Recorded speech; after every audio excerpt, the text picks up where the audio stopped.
This is the Lone Crater YouTube. We hope this video helps. You'll begin by verifying your HP runs Windows 10 or 11 and that updates are current, because Snap relies on system features.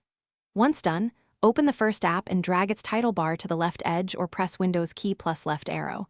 That pins it to 1/2.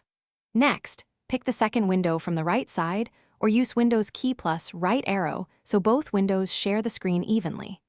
This initial split gives you instant side-by-side work. Now refine the split.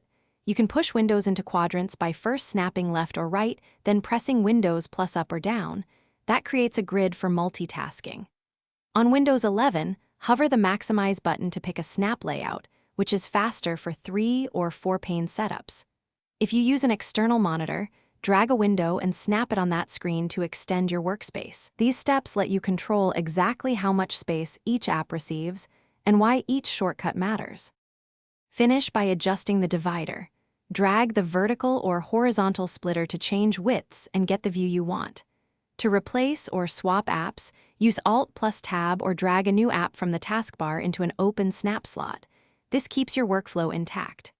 If snapping doesn't work, open Settings, go to System then Multitasking to enable Snap Assist, and make sure display drivers are updated. Doing that usually restores the feature and why it sometimes stops working. Thanks for watching. Consider subscribing if we helped you.